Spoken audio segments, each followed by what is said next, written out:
Hello, and welcome to our Transformative Travel Livestream Salon. I'm here with my wife and partner and co-host, Ellen Aviva. Hi, Ellen. Hi, honey. How are you this morning? I'm good. I'm excited about this opportunity to talk with Ani. Yes, we'll bring her on as soon as she shows up. But for the few minutes, maybe we should tell our viewers something about ourselves. They may not know about us. Okay. Well, we are transformational travelers. We call ourselves Imaginauts as well. And in about 2008, in December, we moved to Spain. We had traveled to Europe a lot and had visited sacred sites and powerful places and wanted to be closer to those places. So we lived there about 11 years, during which we wrote a series of books called Powerful Places Guidebooks and other books as well. Gary has just published a book on dowsing. There you go. So there are books on pilgrimage. I did my PhD in anthropology on the Camino de Santiago many years ago, walked it in 1982, and I've written books about that. And Gary's latest book is a book on dowsing, and my latest is a novel called Melita's Quest for the Grail. So we have studied geomancy. We have studied learning how to sense subtle energies at sacred sites, and our guidebooks emphasize ways that people can have those experiences themselves. Great. What else? Well, in a previous life, Gary was a composer and ran an electronic music studio at Iowa State University, and in a previous lifetime. In a previous lifetime, yeah. And has published a number of books on composition and theory and practice of music. And I've written novels and lots of books, and we write them together. Great. Yeah. We're currently here in the very middle of Arizona in a little town called Cottonwood. I circled it on the map. But we are in the process of making a move back to Europe. Right. Yeah, we came back a year ago and for various reasons and have been here during COVID and the elections. And we are eager to get back to Europe. This time we're moving to Portugal, to a town called Évora, which is east of, he's got it there, east of Lisbon. And it has a Roman temple to Diana, supposedly. And megalithic sites are very close. It's on the Portuguese Camino de Santiago. And it's got medieval walls and an aqueduct and a university and an old, no longer there, but it was a medieval Jewish center, as were many cities in both Spain and Portugal before the Jews were expelled in 1492 from Spain and 1496, I think, from Portugal. But we're eager to be there and begin more adventures and write more books on powerful places and sacred sites and do more salons. Right. Ani hasn't appeared online yet, so we will. Well, just a second. Maybe I just saw her. Ani, are you there? Okay, I think I see her coming on. Oh, good. So why don't you go ahead and start an introduction? Okay. So Ani is an old friend of ours, a wonderful troubadour and adventurous person and a transformative traveler. We first met Ani in Girona, where we were living north of Barcelona some years ago, when she was leading one of her sacred sites tours that involved a lot of music and playing, singing to sacred sites, and having the sacred sites sing back to her. She is a multi-gifted troubadour, composer, harpist, sound therapist, teacher of sound therapy, and transformative traveler. And she lives part of the year in southern France in the Cathar region, just north of the Pyrenees, and part of the year in the Sedona area. She is going to be sharing her recent experiences traveling in that part of Spain and France in the time of COVID, but most of the time will be spent sharing some of her recent research that's just fascinating on things as diverse as the Paris Meridian, dolmens, Mary Magdalene sites, markers in the land. Well, she'll have a lot to tell you. And she will also tell you a little bit about her sound alchemy training workshop that is coming up very soon, in fact, about a week and a half in Sedona, March 26th to 29th. And I believe there might be one or two places still available, but she'll talk to that later. So with no more ado, let's welcome the incredible and wonderful Ani Williams. Hi, Ani. Hi, Ani. Hi, Ellen. And I was backstage. This is your first program, and maybe you didn't see me, but I was on from before the show was on. So I was backstage waiting, and you couldn't see me and you couldn't hear me, and I thought, oh, what can I do? Well, I ultimately heard you, so we're on. Great. Thanks for having me. I'm excited about your new show and all the various things we can talk about today too. Exactly. Great. Well, what do you want to start with? Tell us something about your recent adventures traveling in the time of COVID. Right. Because that ties into the research that you're doing too, or you wouldn't have been traveling. Right. Well, it's an interesting time because I realize that most people can't travel right now very far, and especially into France and Spain at this time. But luckily, many years ago, like you did in Spain, I got a visa. And it's like a permanent visa that you just renew every year. So I can be there and I can leave and so forth. But with the current restrictions, it was a bit tricky. And I needed to finish some research that I was putting off since last fall in Catalonia, researching the ancient sites of stone megalithic sites like dolmens, menhirs, as we call them. They're little, sometimes very large stone temples. And I had put it off. So I went online. And if people want to travel, it is sometimes possible with still honoring the restrictions of each country, because each country sets different restrictions. And at that time that I wanted to go back to Catalonia in mid-January of this year, it was totally closed to travel. And everybody kept saying, well, you can't go there.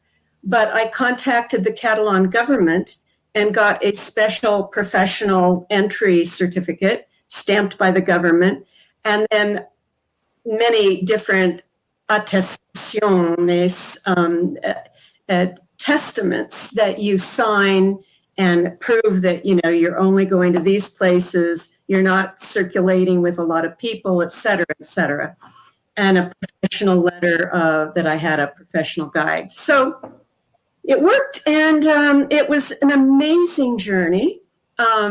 I don't know if some of you remember, but Iberia, Spain, had its 100-year storm a day or two before I left for the trip.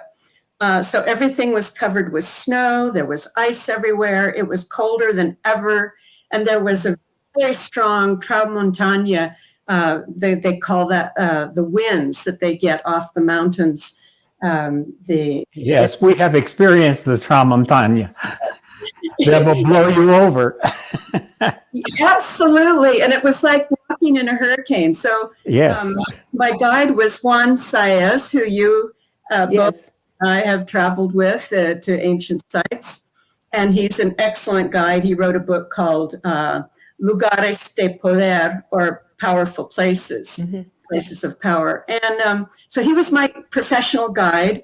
And we went into some very remote sites, some dolmens that I had been wanting to visit for a very long time.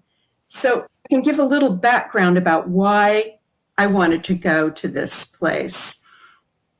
I'm writing a book on the sites on both sides of the Pyrenees, on the French and the Catalan side.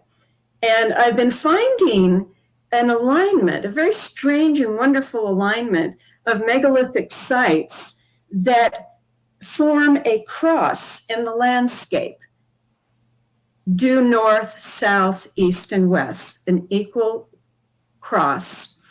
And at the end of each of the arms of the cross, there are megalithic sites galore. They call them rutas megalithicas, or numerous sites in one little region. Ani, how big, more or less? How the size?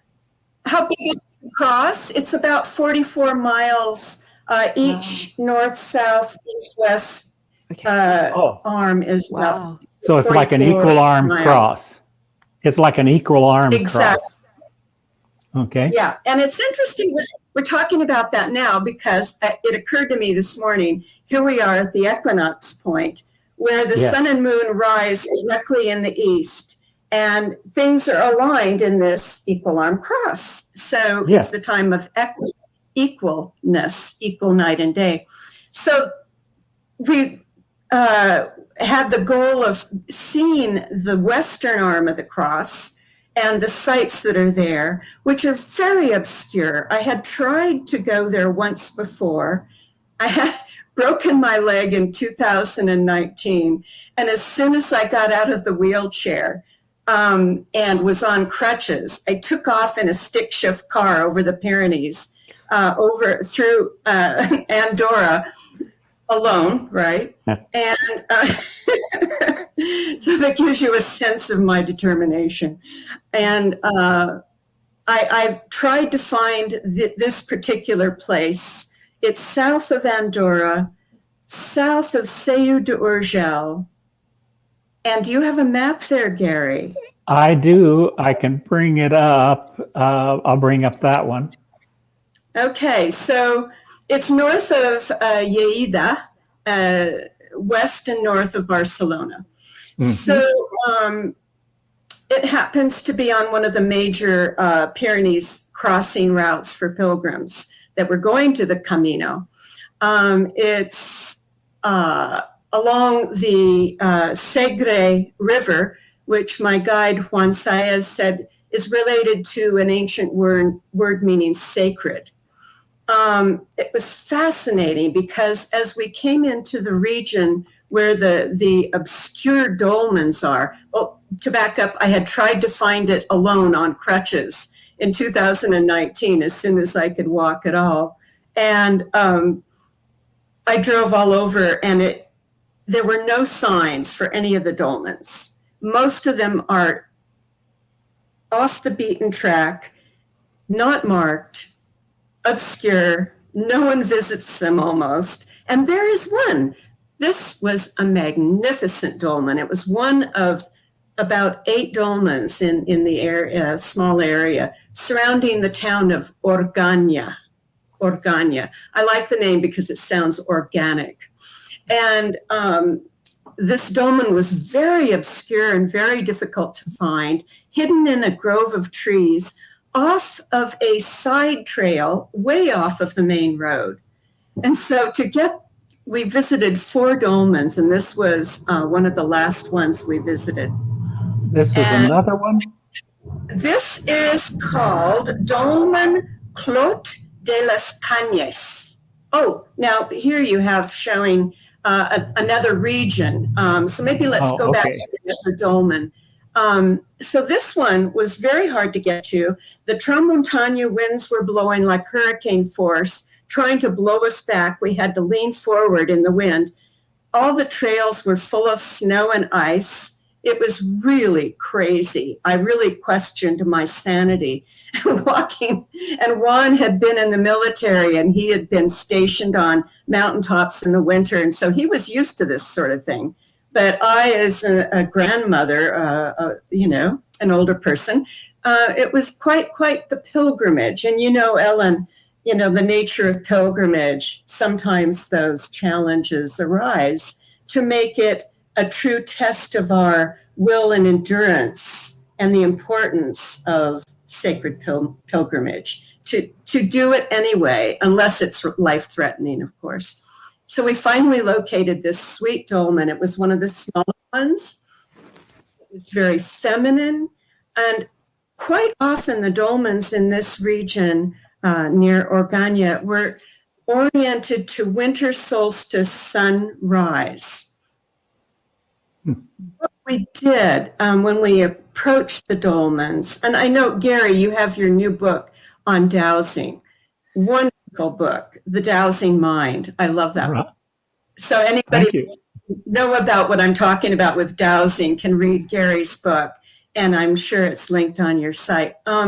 Anyway, I've done dowsing for many, many years, and so Juan's job, it was sussing out the orientation with a fancy compass, seeing what directions exactly the stone circle was aligned to. And mine was dowsing the energy field before and after we worked with the stones. Now, it was interesting because making contact with the stones, they're like little entities. They look like little homes. And you could even imagine the elves and fairies living in these little stone houses. And what is surrounding them is also very interesting. This one had a pine tree directly in front of the entrance, aligned with the spring equinox point. And another stone was aligned with the winter solstice sunrise. And being covered with snow and very, very remote, was the happiest dolmen that we came across. And it had a group of 9 oaks directly in front of the pine tree. So again, looking the other way it would have been, facing this grove, a circle of oaks. And I know you're probably familiar, Ellen and Gary, with the traditions in the Celtic lands of the 9 sisters or the 9 daughters, formed by old stones or trees or gatherings of women. So again, it was a very feminine site, feminine, magical, and a happy place. So that's could you say something about the age? Because these are way pre-Celtic. Oh, they're, yeah. 4,000, 5,000 years old? Yes, at least. Well, they're dated to around 3,000 BCE or 3,500 BC. But Juan and other researchers believe that they're much older. And some of them, we discovered, were aligned to star systems. If they were oriented to north, they were oriented to a pole star way before our current pole star. For instance, now we are oriented to the pole star called Polaris at the north axis, and that's in the constellation Ursa Minor. So at the time that some of these structures were built, they were oriented more to the Draco constellation and the stars of Draco. So depends on when the monument was built, where they're aligned and so forth. Does that answer a little bit? Yes, and I have a technical issue to point out right now. I just got a message from somebody saying it wasn't coming through live on Powerful Places guidebooks. So Okay. I don't know. It's being recorded. So Yeah. There's not a nothing we loss. can do about that at the moment, Okay. unfortunately. Okay. We'll post the link and they can watch it later. Yeah, the only thing I can imagine if you go back, well, they're not listening, so it won't help to tell them. Okay. Okay. Back to Draco, which is dragon. Yeah, that's right. Yeah. And it just happens that there was a beautiful old tree stump next to this female dragon female dolmen that was shaped like a dragon. Exactly. It was Oh, there. There was no doubt. Both Juan and I were astounded that this dragon was, really speaking and maybe a guardian of the stones. And quite often there's a wonderful book that Jean Michel wrote, an English author, late Jean Michel, and he wrote about simulacra, or the shapes in nature in certain places that reflect the nature of the site. So all of this is going to result in a book. Yes, indeed. It's a long process, but I'm writing a book. The working title is A Dragon Path, Feminine Footprints Across the Pyrenees. And I can hardly wait. Me too. It's like giving birth. And you know how it is. Yes. And it's taking years because there's so much research involved. And it's not just my footprints, it's the footprints of the ancient people. It's the footprints of the ancient cultures that resided on both sides of the Pyrenees, what was called Gaul, current France, and Iberia, current Spain and Catalonia.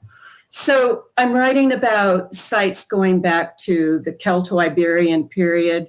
There was the Celts were earlier, then the Iberians from about 1000 BC, and then the Greeks, the Phoenicians arrived shortly after, this is all basic time, 800 BC.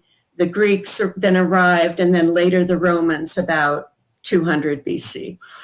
So they all built their temples, and it's a fascinating area. Before I went there and was living there, I had no idea. It was so full of ancient cultures and layers of the footprints of many, many people. Yes, and when you stand on that land, you have a sense of that ancient quality of the land. Just comes out of the land there. Absolutely. And Gary, thank you for mentioning that, because my first trip to France, southern France in 1987, that's what struck me in the beginning. I was almost overwhelmed for 3 straight weeks with the depth of history and energetics just layered up time after time after time. Right. Yes. Right. And going back to some of the dolmens, do you want to show the one near Roses, Creo de Cobertella? It's the one with the harp in the front. Yeah, is that one?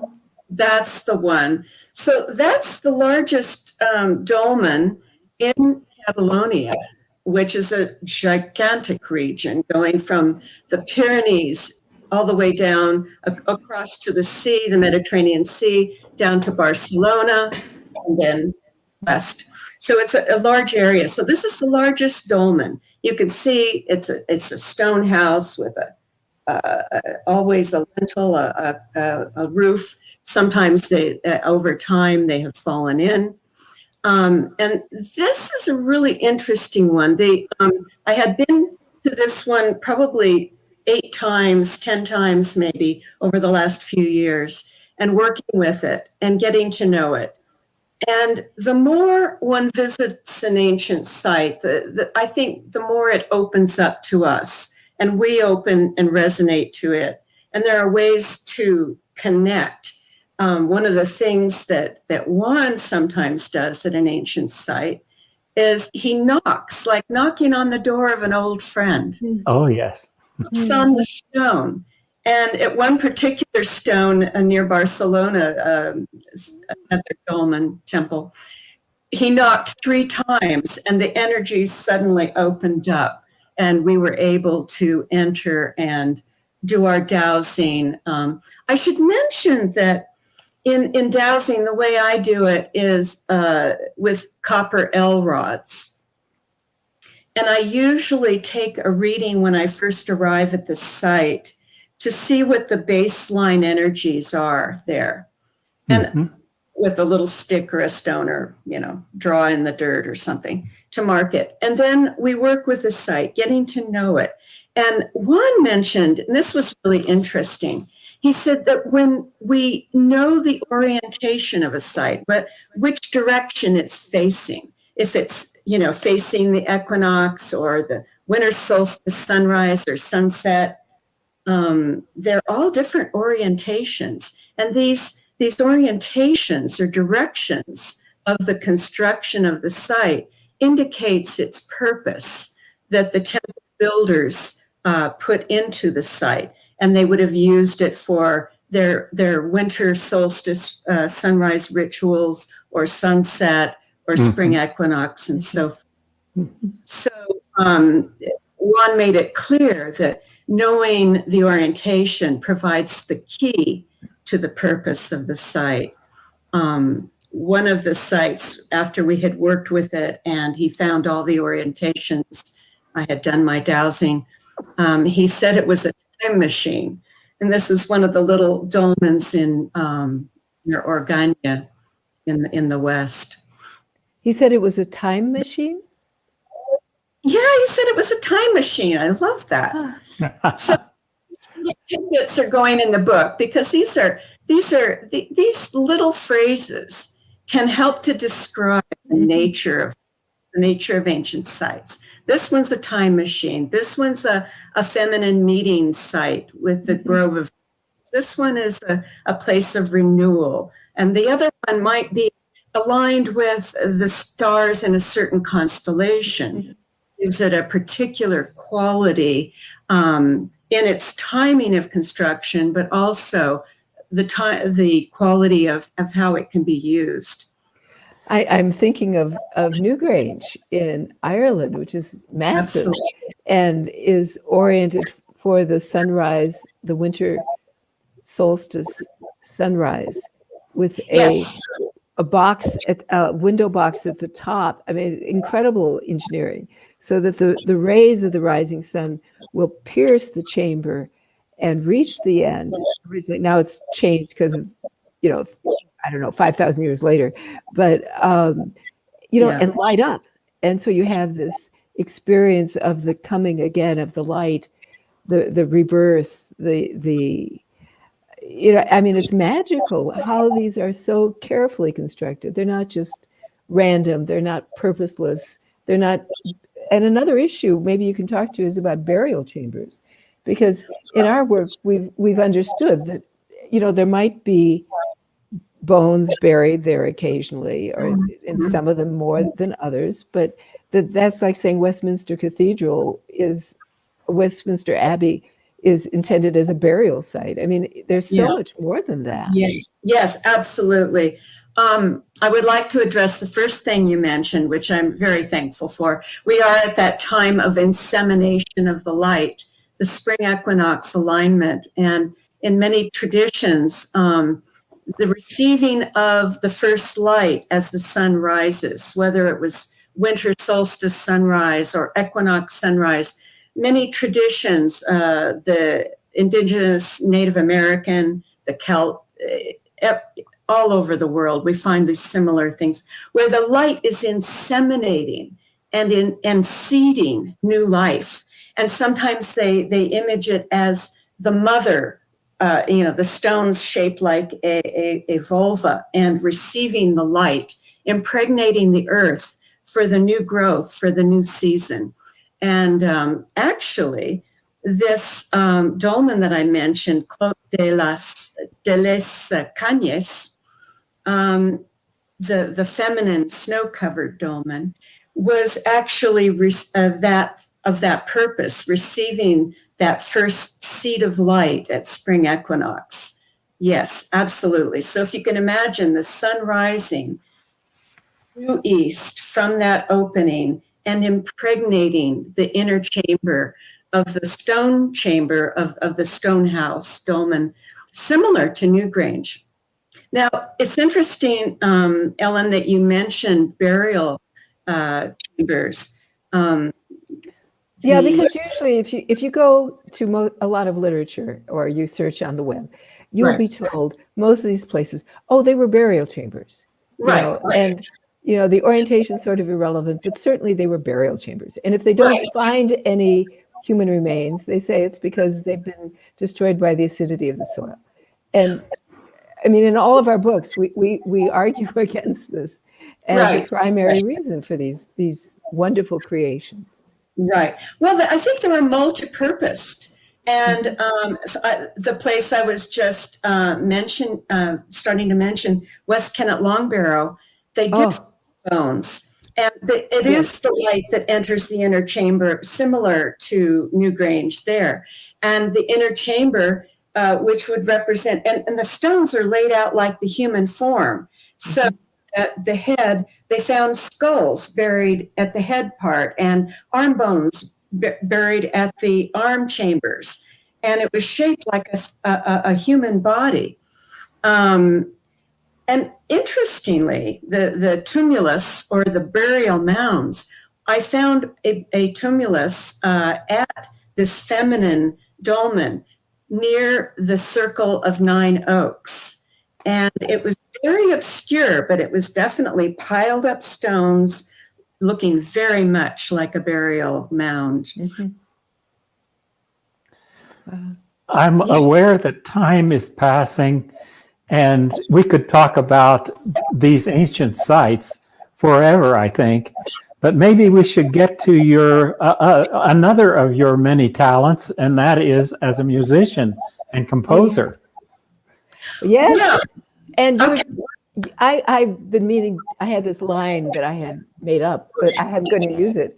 Your transformative travel to the moon. Right. Yes. Okay. So much to talk about. Okay.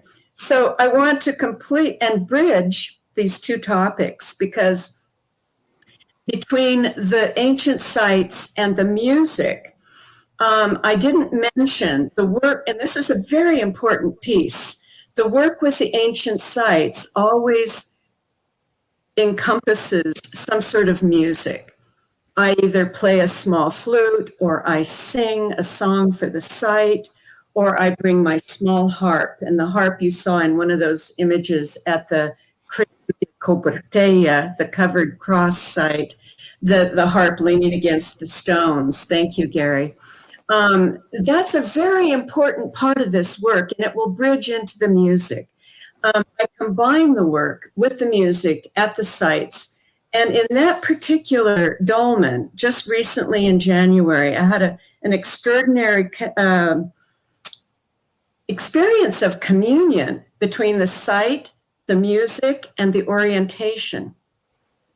And just briefly, because music is so important to all of this. As you know, as a musician, Gary, music changes everything. I mean, it can change our state of being. If somebody's depressed, we put on happy music. If we're too stressed out, we put calming music on. And the stones, the trees, all of nature responds to... And everything is vibration after all. Exactly. And so, well, modern science, in a wonderful way, is proving all the indigenous creation stories. Exactly. Everything is, it's either membrane theory or string theory, that, everything is vibrating on a musical note. So on that idea, this dolmen that you just showed, the covered cross dolmen with the harp, as I approached it, I doused the beginning bass line, marked it, and then made prayers and offerings. And I went inside with the harp, and I sat quietly, and I asked for the tone that the site wanted to hear. And they the message came right as clear as day: play the tone E, as in Edward or elegant. And so I just started strumming the E string slowly and making the connection with the sight and with the sound. And as I started strumming, a song emerged, and it's a lovely song. I'll be recording it this next month and putting it as part of the book process with links to the music of each site. And what extraordinary about this particular occasion, so backing up a little, dowsing the beginning of arrival, marking the bass line, and then after the music, consistently at every site, and especially this one, the energy field not only doubled, but tripled and quadrupled. Yes. After the music, after the connecting, after the union with the site. It's like we both awaken. Yes. And so just to link with the music work, at this particular time that I was playing the song connected with this dolmen, Creo de Coperteia, it was in E and B as a harmonic fifth, basically, the whole song. I've finished the dowsing. It was all wonderful and it felt great. And then I got home and I checked my incoming email box, and there was a message from Space Weather website that on that exact afternoon, a pure musical tone, which was incredibly rare, it doesn't usually happen, was monitored from the North Pole. Now, I should say that this particular dolmen that I was playing in is aligned with an umbilical carving of a hole facing due north to the pole star axis. Wow. So I was, with my purpose of the stone and the song, working with that northern axis in my intention. So this announcement was from the Arctic Light Center, where they monitor all the electromagnetic frequencies entering the Earth from our sun star as well as other stars. I love it. Your harp reached the North Pole. Well, and beyond to the sun, because what it was, the scientists called it the breath of the sun kissing the North Pole of the Earth. Wow.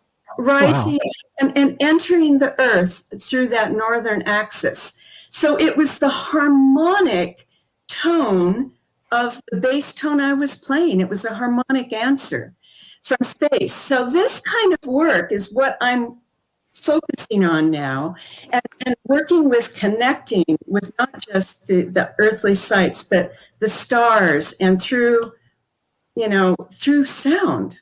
Mm-hmm. I'm curious about this video that you sent me, because it says the moon. Right. Okay. So music to the moon. That's another thing on the theme of... I'll stop that for a moment. I can explain what it is. Right. Last year sometime, in 2020 spring, I was contacted by a woman named Lauren Pedersen, who was working with the SETI Institute. The SETI Institute was founded by Carl Sagan and Dr. Jill Tarter, both astrophysicists of the highest order. And they started a program for artists in residence through the SETI Institute. And this was for programs to connect our art, whatever form it is, not just music, to working with the heavenly realms. And so I was invited to participate in a project where we're sending music to the moon this year. So we recorded a series of 14 ancient songs from around the world in ancient sites on the last spring, the fall equinox, 2020. And these pieces are going together in a compilation composed by the wonderful composer Philippe Santiago Perez of Mexico City. He's composing all of these voices from the earth, and it's open to anyone. It's called Earthling Project. Wow. And so all these voices from the earth will be combined and in little nano capsules that are indestructible, according to our current science. And they'll be going up in a rocket and being planted on the moon. So unfortunately, they won't be played on the moon because that hasn't been developed yet, but someday it will. And for now, we'll have all these songs from around the world energetically singing from the moon. So can we hear some? Yeah, this is one of them, right? Okay. Oh. I can't remember which one I sent you. Oh.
We could listen to that for a long time, but we don't have time.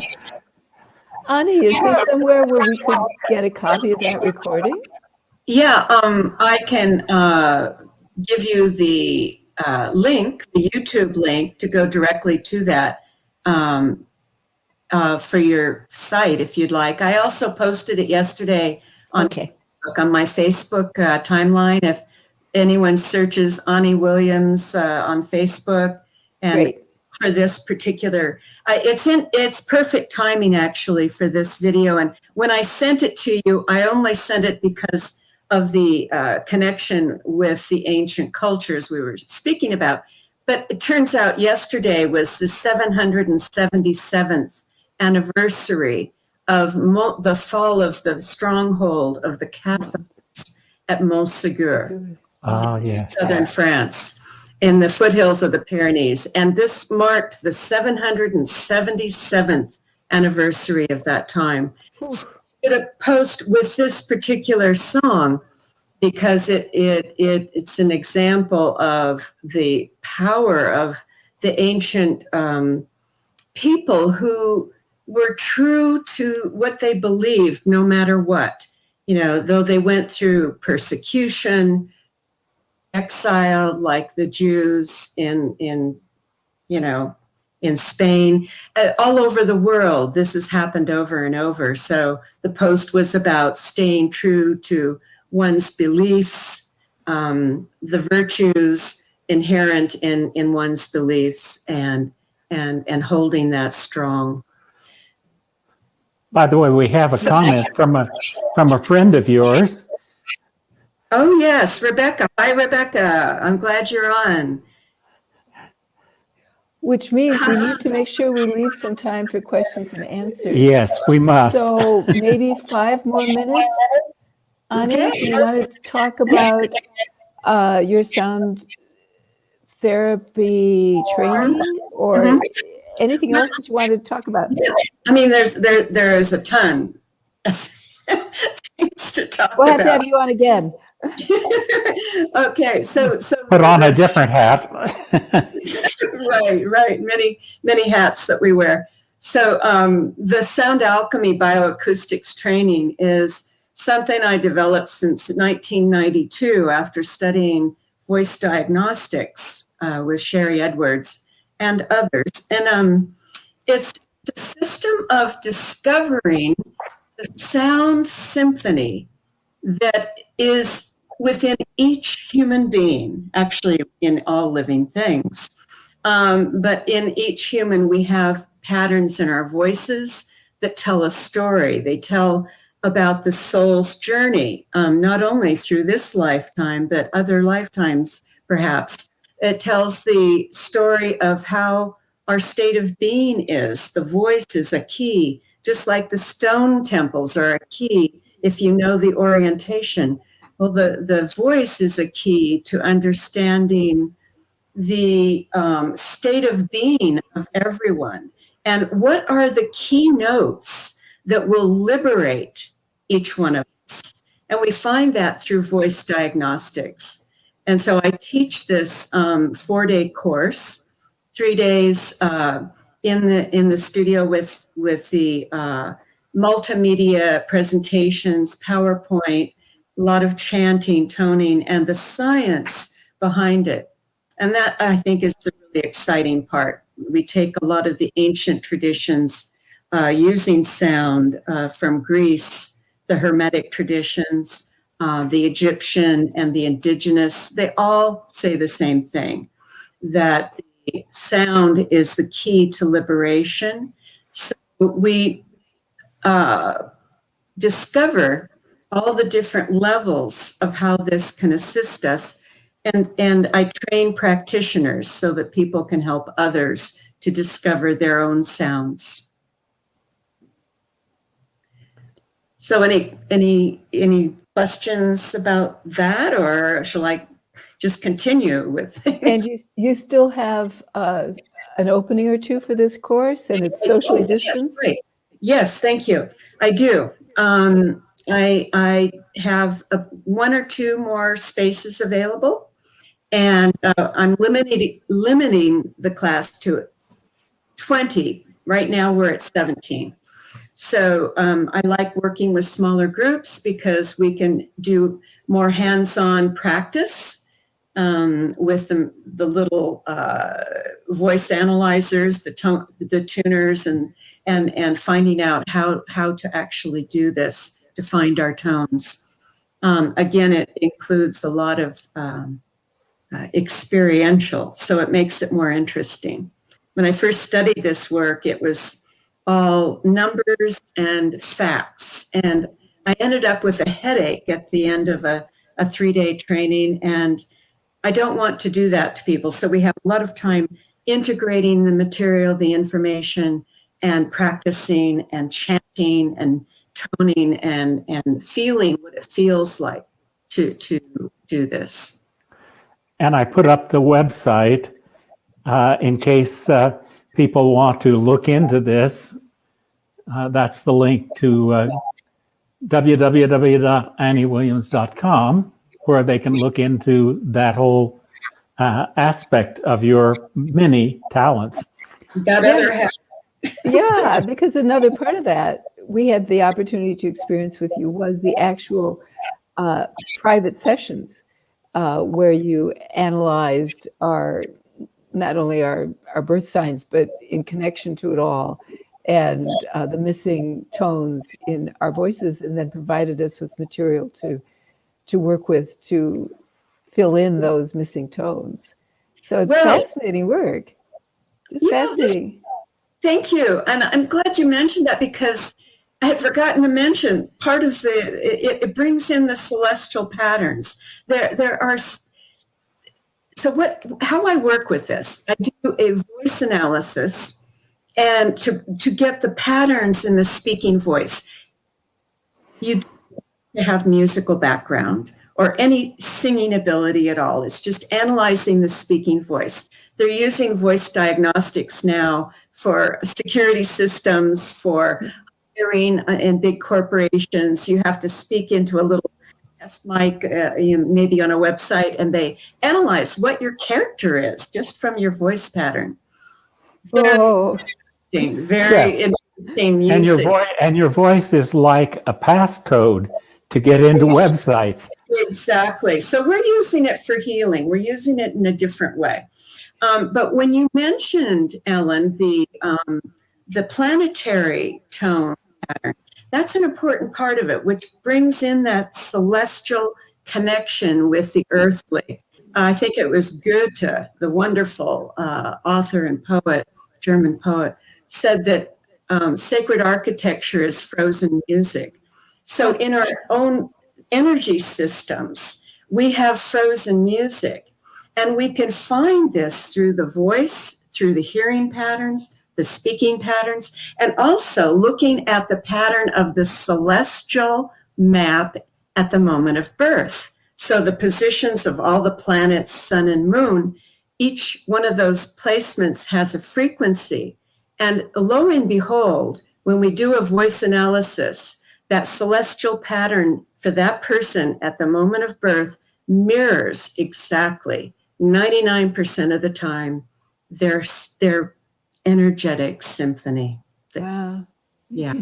You know, as I'm listening to you in this interview, I am struck by what I had thought was kind of disparate events, like your research on the dolmens. I mean, I know you played at the dolmens, but and your sound therapy work, but now I see it's all really just different harmonics, if I may, of the same thing. It's all Right. related to the stars and the planets, to the cosmos, as well as to the individual. You know, as above, so below, the microcosm and the macrocosm. Yeah, it all fits. It all fits. I've added. That's a really good assessment, Ellen. Yeah, that's very good. And I've discovered too since that it's as below, so above, and so within, so without.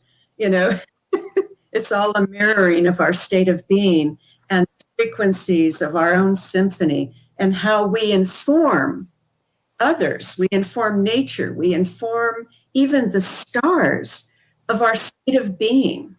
And so to get our systems in tune by using frequencies that may be missing, frequencies that represent our liberation, then we can become more in tune and inform the world who we are, and it brings potentiality out for the soul. I think it's time for questions and answers. Yes. If we're going to get any questions in, they need to come in now. I'm looking at the comments. If you're watching and have questions, please type it into the chat box and we will deal with them. I'm looking at the chat box. While you're waiting for that, I just want to bring up something else, which is that we met Ani when she was leading Sacred Sites tours, very specialized tours with chanting and singing in sacred places in Girona and, you know, the Cathar country. And I think at this point you're not leading big organized tours, but I think you said you would be you're open to designing one-off specialty custom-made tours for people. Yeah, for individuals, couples, or small groups. I mean, even if anyone had a group up to 10, if they want to come to, I'm specializing in southern France. I want to stay closer to home, and I'm over there most of the year these days, and into Catalonia. Those are my focused areas right now. For one thing, I love them. They're close, and I want to know them, and then I'm writing about them. So I've been discovering many interesting sites that have relationships to each other, and they're on pilgrimage routes as well. Are some of these Magdalene sites then related to Mary Magdalene? Yeah. They could be dedicated to Isis, Mary Magdalene. In fact, there's one place on the Mediterranean that has a circle of sites within a kilometer of range, centered on an ancient flower of life mosaic floor from a Roman temple villa. Oh my gosh, I want to go there. There's Magdalene, there's Santa Margarita, there is Artemis, there is Isis, there is Asclepius, Hygeia, all within less than a kilometer. You can walk to them. Oh my gosh. Well, I guess one of our next sacred sites journeys is going to have to be back up to Catalonia, to that area on the Mediterranean. Oh my gosh. So any questions coming in? If not, no questions have come in. I have one question. We have just scratched the surface here, because we could go take any one of these topics and spend an entire session on it. So are you interested in continuing this conversation in another salon?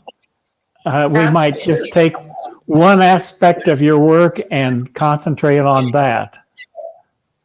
Right. That would be great. Yeah. I enjoy it. When we get located in Portugal, we'll figure out a time. And you'll be back in France. That's right. Right. Hey, we could meet there. We don't have to do this long distance business. Right. And I plan on visiting you in Portugal too. Absolutely. Yes. The area we're in Portugal has more dolmens and sacred sites than any other part of Portugal. It's just rife with them. We'll have things to show you. Absolutely. I look forward to it. And I should just mention that there are music samples that people can listen to without even purchasing on my website. There's my friend Barbara Kroll. Our friend too. Hi, Barbara. Yes. Hi, Barbara. Back in France. Oh. Wonderful. She just had a birthday. So there are music samples, there are videos, there are articles written on many of the ancient sites in the region that people can, read and at no charge at all. So there's lots to discover about the many hats. Right. Wash hands, wash hands. That must be an in-joke between the two of you. I have no idea what it means. Maybe travel safely in the time. Travel safely, I think. That's probably it. I don't know. Well, maybe it's wonderful. Wind us up now. Yes, any last wonderful. words, Ani, or you've said them? Well, I would just say that right now during this time, many people are struggling and suffering from, isolation, from deprivation. Some people are having a real hard time economically, and there are ways to bring in other healing energies with some of the things that are being offered online, like this webcast or other many web opportunities out there, videos to watch, music to hear, to help us be strong through this time. And to also support our energy field, our happiness, and our immune systems. Music can do all of that and bring life energy, especially at this time of spring. Thank you. And thanks, Anna. Rebecca says that those were supposed to be emojis of hand clapping. Hand washing. Okay. Oh, how funny. Mystery solved. Okay. Well, I think, Gary, you've got, you were going to. Yes, we have to kind of close this off, but the conversation will continue because we'll be back on, all three of us together sometime soon, won't we? Great. Yes. Okay. Yes. And Gary's going to put up whatever it's called, a thingamajig that will list all the websites right now. Yes, And I'm also, working on that. He's going to say, he said to remember to say that if you have comments or suggestions or somebody you'd like to have on the salon, including yourself, be sure to contact us at powerfulplaces@gmail.com. The we look forward to email it. is right there on the screen. And the salon is recorded. And so it should be available on Powerful Places guidebooks on Facebook and on Gary White YouTube channel on YouTube, correct, honey? Yes, it'll be on my YouTube channel. Which also has previous interviews from some years ago with related to sacred sites and powerful places. Right. So thank you, Ani. Thank you so much. You both. Thank you all. Such a pleasure. And thank all of you who've been watching us and listening and participating. Thank you. We'll see you again soon. Take care. Okay. Bye. Bye-bye.